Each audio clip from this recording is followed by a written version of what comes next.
Mula kay Random Pinas, mga kapatid, pag-usapan ulit natin yung posibilidad, no? Posibilidad sa nilawak-lawak ng universe, sa trillion kundi man billion ang mga bituin, mga galaxies, mga solar system na nandiyan at trillion ang mga planeta na nandiyan, mga tol. May posibilidad nga ba na meron isa dyan, dalawa, tatlo, o hindi natin alam kung ilan, na katulad ng ating mundo na merong nabubuhay, may sibilisasyon, namumuhay katulad natin, mga tol. May mga gusali sila, may mga nag-aaral, may mga nagtatrabaho, di ba? Sa tingin ba ninyo posible na may buhay sa ibang mundo? At kung meron man, bakit hindi natin sila nakikita? Nasaan sila, di ba? Yun ang katanungan. Eto, panoorin natin to mula kay Random Pinas, mga kapatid. Inilagay ko po ang link ng videong panonoorin natin sa ibaba para pwede mong panoorin nang walang nagre-reaction katulad nito. Gusto mong mag-reaction ka mag-isa, pwede mo siyang panoorin. Pero dito, pwede nyo ako samahan manood kasi papanoorin ko siya at bibigyan ko ng reaction, komentaryo, opinion. Pwede ka sumama at magkomento ka rin sa comment section sa ibaba. Alright, so wag na natin patagalin pa, panoorin na natin to, mga tol. As of December 19, 2024, nasa 5,811 confirmed exoplanets na ang nadiskubre. Oh, grabe oh, exoplanets. Ibig sabihin, mga kapatid, mga planeta na may kahawig dito sa planeta natin, no? Dito sa planeta natin. Tapos nasa 5,800, biruin mo, napakarami nun. Nag-orbit Yun pa lang yun ako kumpirma, ha. sa mga stars, light years ang layo sa atin. Pero hindi lang ito tungkol sa mga planeta, tungkol din ito sa atin, ang lugar natin sa universe, at ang pinakamalaki nating tanong, are we alone? Bawat isang butil ng buhangin sa Earth may katumbas na 10,000 stars sa kalangitan. Wow. Tama ang narinig mo. At kung 5% lang ng mga stars na yan ay kaparehas ng ating araw, 500 billion sun-like stars yan. Ngayon isipin mo, kung isa sa bawat 5 sa mga stars na yan ay nasa Goldilocks zone, lugar kung saan pwedeng mag-exist ang liquid water at buhay na alam natin. Ibig sabihin ay maaaring may 100 billion na planetang parang Earth ang nag-i-exist. At kung 1% lamang ng mga Earth-like planets na yan ang may buhay, ibig sabihin bawat butil ng buhangin sa Earth may katubas na Earth-like planets na may potensyal na magkaroon ng buhay. Eto, tanong. Diba, ang buhay ba ay nagfo-form lang sa kalagayan na katulad ng ine-expect o inaasahan natin? Like for example, tayo mga tol, mga tao, nabubuhay tayo kasi may oxygen, may tubig, may pagkain katulad nito. Tama yung temperatura, hindi malamig, hindi mainit. Tamang-tama lang yung lugar ng ating planeta sa layo sa araw. Doon lang ba, mga kapatid, pwedeng may mabuhay? Alam naman natin kahit sa mga extreme conditions, sa mga harsh conditions, mga tol, may mga nabubuhay din. Tulad na lang halimbawa nung anglerfish, di ba? Nabubuhay sa pinakailalim ng karagatan na kapag ang tao inilagay mo doon, talagang patay, turog, pisa. Diba? Ibig sabihin, mga kapatid, doon sa mga lugar na hindi natin kayang mabuhay, tayo mga tao, may mga nilalang na kaya nilang mag-survive. Nag-a-adapt yung katawan nila doon. Diba nga may mga bakterya na discover mismo sa lava ng volcano? Oh, tanong, tao ba kayang mabuhay doon? Kaya hindi porket isipin mo hindi porket na wala sa Goldilocks zone o nasa Goldilocks zone man, 'di ba? At walang katulad nung sa atin walang nabubuhay. Imagine mo, pwede pa rin kasi dito nga sa ating daigdig, mga kapatid, makakakita ka na ng mga example ng mga nilalang na kayang mabuhay na nasa kalagayang tayo mismong mga tao hindi tayo mabubuhay sa lugar na 'yon. 'Di ba? Pero sila, 'yun ang nila, 'yun ang lugar talaga nila. 'Di ba? Doon pa lang sa very deep, pinakailalim ng karagatan. Alam nyo na kung gaano ka-extreme yung condition doon sa yung pressure doon. 'Di ba? Tayo mga tao kasi kailangan natin ng oxygen kasi may mga baga tayo Hindi naman lahat ng nabubuhay may mga baga 'di ba? Tuloy natin.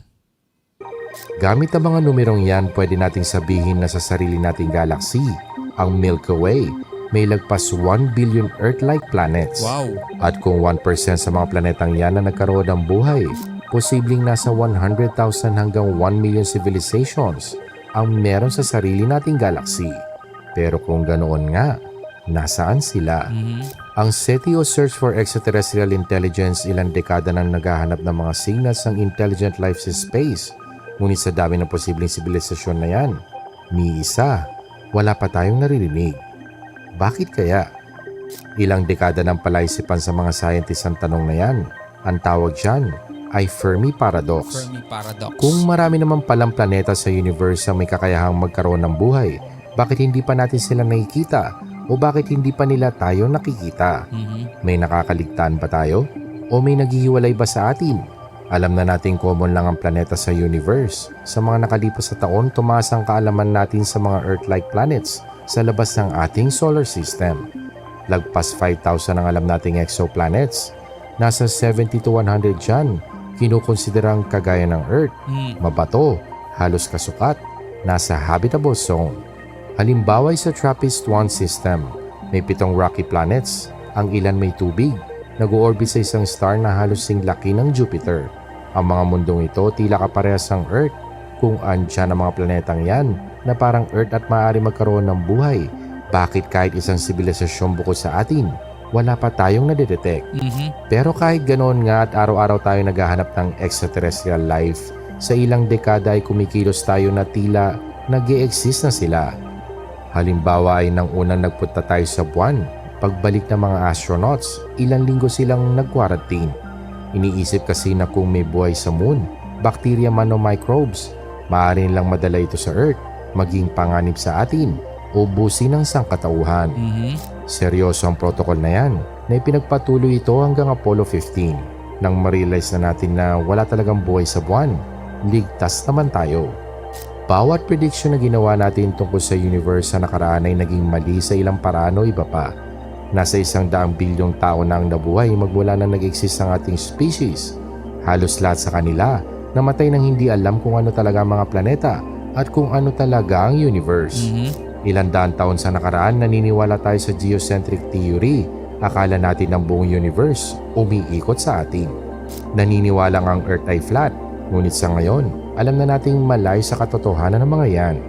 Kaya't base sa ating karanasan, isang katangahan na ipagpalagay na tayo lang ang nabubuhay sa universe.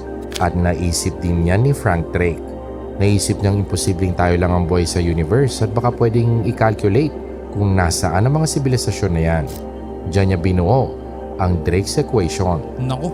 7 variables na pag binultiply magbibigay ng resulta sa maaaring bilang ng sibilisasyon sa ating galaxy. Ang N ang ating hinahanap. Yan ay ang number of civilizations sa Milky Way galaxy. R ay ang average rate of star formation sa ating galaxy. Kada taon nasa 3 average size star gaya ng sa atin na nabubuo. Pero ang saktong numero hindi natin alam. Maaari kasing isang napakalaking star o 10 maliliit na star. Pero ang variable na yan ang pinakaposibleng mabigyan natin ng numero. F sub B, yan ang fraction sa mga stars na yan na may planeta. Hindi tayo sigurado sa bilang pero ang estimate ay nasa 10 to 50%. N sub E, bilang ng mga planeta na potentially makapagsuporta ng buhay. Kaya't unay hahanapin natin ang stars, tapos titingnan ng mga planeta, tapos titingnan sa mga planetang yan ang maaari makapag-support ng life. At gaya ng sinabi ko kanina, isa sa bawat 5 planeta nasa habitable zone. Kaya't sa unang 3 variables, hindi man sakto, posible nating lagyan ng numero. Pagdating sa pang-4 na variable, dyan nagiging komplikado. Fraction ng planets na kaya mag-support ng life na at some point nakapag-develop ng buhay. Ang data natin tungkol sa buhay ay maliit, napakaliit, as in tayo lang. Sa bilyong-bilyong planeta sa kalangitan, iisang planeta lang ang kinukunan natin ng impormasyon tungkol sa buhay. Pero paano kung ang extraterrestrial life ay napakalayo sa kung ano ang nakikita natin sa ating planeta? Posible kasi ang buhay sa labas ng Earth ni hindi kailangan ng tubig, ng oxygen, o kahit pa ng sunlight. Diba? Kasi meron naman talagang ganun. May mga ganun talaga. Dito mismo sa planeta natin, may mga nabubuhay, may mga creature na hindi kailangan ng kung anong kailangan natin bilang mga tao. Diba? Hindi nila kailangan ng sunlight. Andun nga sila sa pinakailalim na karagatan eh. 'Di ba? Gaano ba kalaki ang oxygen doon, mga tol? Hindi kailangan ang function nila ay parehas ng sa atin. May trillions na planeta sa universe o higit pa. Iba-iba ang mga living conditions. Kaya tama lang sabihing posibleng trillions na mga circumstances ang maaaring nabuhay ang isang alien life. Kaya't ang variable na yan, mahirap ma-determine. Ang F sub I ay fraction ng planet na may buhay at nakapag-develop ng civilization. At sa muli, ang data, limitado sa atin. Tayo lang. F sub C ay fraction ng civilization na nakapag-develop ng technology na nakapag-release ng detectable signs sa space. At sa muli, tayo lang ang example niyan. Ito ang hinahanap ng mga scientist, yung mga intelligent being, 'di ba? Pero kasi ang mga scientist, 'di ba, marami sa kanila kasi hindi naman sila naniniwala sa sa lumikha. Naniniwala sila sa tinatawag na natural selection, naniniwala sila doon sa katulad tayo kung paano tayo nabuo dito sa daigdig, mga kapatid. Nagsimula sa isang microorganism na nag-evolve at dahil sa natural selection, mga tol, may naging tao, may naging aso, may naging hayop na lumilipad at hayop na nasa tubig. Natural selection nga eh. Hindi sila naniniwala na merong isang dakilang nagdisenyo sa ating lahat. Ginawang tao, ginawang hayop, itong mga halaman sa paligid natin, hindi sila naniniwala kasi sa mga ganun eh. Pero tulad nga na lagi naman natin sinasabi, kung ang usapan natin, tayo lang ba ang nabubuhay? Kung ikaw ay naniniwala sa Bible, alam na natin ang sagot na hindi lang tayo, mga kapatid, ang nilikha. Dahil nga meron ding mga anghel, di ba? Ando doon pa nga nabanggit yung ibang mga pangalan nila eh. Arkanghel, di ba? Gabriel, di ba? Daniel. Mga pangalan pa nga yun, mga tol eh. So alam nating hindi lang tayo mga tao ang nilikha. Sabihin nating isang taon pa lamang nabuo ang Earth. Ang tao nasa 10 minutes pa lamang nag-i-exist. Ang Industrial Revolution, 2 seconds ago lang nangyari. Sa buong human history, wala tayong iniisip na maganap ng alien life. Medyo bagong idea lamang yan. Sa huling 100 years nagbo-broadcast tayo sa space ng radio waves. At radio waves lamang ang ating sinusubukan. Sa susunod na 100 o 200 years, maaari makahanap tayo ng ibang paraan para makakontak ng extraterrestrial life na mas advanced at mas epektibo kaysa sa radio waves. Maaring isang dahilan yan kung bakit wala tayong nadidiscovering extraterrestrial life. Para naghahanap tayo ng kausap gamit ang isang sulat na nilalagay sa isang kalapati habang ang lahat, internet ang ginagamit. Nagmumukha lamang tayong tanga. Ine-expect natin na ang ibang sibilisasyon parehas ang ating teknolohiya. Pero ang totoo ay maaaring una tayo nagkaroon ng ganyang teknolohiya o maaaring huling-huli na tayo. Ngunit kung nakakadetect sila ng radio waves, malamang ay nakita na nila tayo. Ang huling variable sa equation ay ang haba ng isang sibilisasyon. Haba ng panahon na pwede natin silang madiskubre bago pa man sila mawala. Ang mga alien civilization maaari sa mahabang panahon nagsisend ng signal sa space hanggang sa tumigil na ito o nasira na nila ang kanilang mga sarili. Sa equation na yan ang nakakabahalay kahit isang variable lamang ang maging zero. Ibig sabihin ay nag-iisa lang talaga tayo. Pamilyar ka na siguro sa Kardashev Scale, paraan para i-categorize ang isang sibilisasyon. Mula sa sibilisasyong kayang i-harness ang sariling planeta hanggang sa sarili nitong araw, hanggang sa buong galaxy at iba pang galaxy.